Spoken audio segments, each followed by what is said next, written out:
Before you came to Florida State, you spent several years as the offensive coordinator, quarterback coach at LSU. Worked for Nick Saban there. What's the number one thing you learned from Nick? Organization. I mean, and to have a plan for things, and to be able to put your time in, have a plan, and make sure you're organized and structured for what's about to happen to you. You had a quarterback there at LSU, maybe the closest in terms of talent at this level to Jameis and JaMarcus Russell. Won a national championship with him, and here's a guy who was #1 pick in the NFL draft in 2007, and now he's out of the league. It's pretty shocking. Do you have a sense of what happened there? The things they said about him, I never experienced. Guy was very, very intelligent, just like Jameis. Worked very hard, did things very well. I'm a believer in this. I think some of the when you leave college football, I think the organizations you go to are very critical. I think the people you're around, just like, and you got to remember, he was still only 20 years old, and physically gifted, probably the most gifted player I've ever coached, by far. By far. More so than Jameis. More physically. Wow.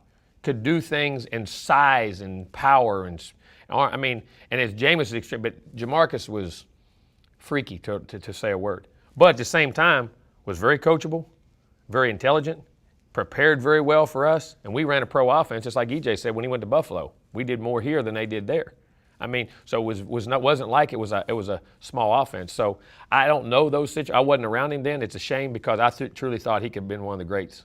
I really did. Are you in touch with him at all? Yeah, we still stay in contact a little bit and talk to his mother and different things, yes. We ever going to see him play football again? I hope so. They almost did this year. I think there was a couple teams that would talk to me about signing him in the offseason. I won't say who, that were very interested in bringing him in because quarterbacks are hard to find. And you remember, he's still only 26 years old. So I hope so.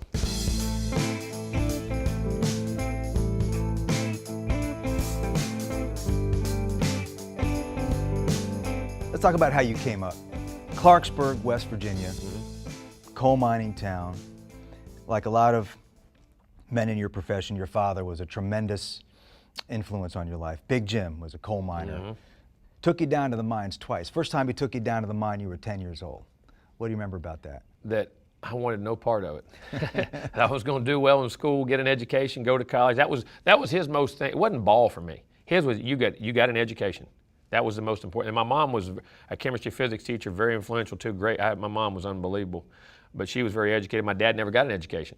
Couldn't because he had to work for the family. And eighth grade, right? Exactly. And went out of school in the 8th grade. And if you didn't get an education, that's one of the few jobs you could make that make significant living and be able to live. But it was an unbelievably hard life, and I knew I wanted no part of that after I went down there. Was that why he showed you the mine to let you know? Without a doubt. Without a doubt. This is the things, and this is why I want you, because this is the only place you have a chance unless you move away. I mean, do something else. But then if you don't have an education, what chances do you have? And he had his way of making points to me. Well, he was a tough son of a gun. I read where Very. He was in this horrible explosion down in the mine, 1967, 3 months in the hospital, severe burns. Your mom said his fingers looked like burnt hot dogs. And then he went back to work in the mine. He worked on, and I remember I was 2 years old when it happened. I remember the one time when I did get to see him after being in there for a little while. People say I can remember walking in the hospital room. He was a little better then, but still. And he wanted to see me, but I can remember then he was off for, when he got back the rehab for about 9 months, he was on a walker. We had a farm, 200-some acre farm. He built fence around the farm with another guy in the office and to develop it, and then went back. Instead of guys now would be suing, he went back to the coal mines and went back to work within a year. Is that something that, looking back, you wish you hadn't done, or I mean, no, it's just kind of the way he was wired, huh? There was get it done and work, and that's just who he was, and it would have been weird not to see him do that. I hate to say that. Well, you talk about how he related to you, and it sounded like you didn't get a lot of praise from him. I saw a quote. He said, "What he taught me is that the world is hard. People don't care. You have to figure out a way to do it.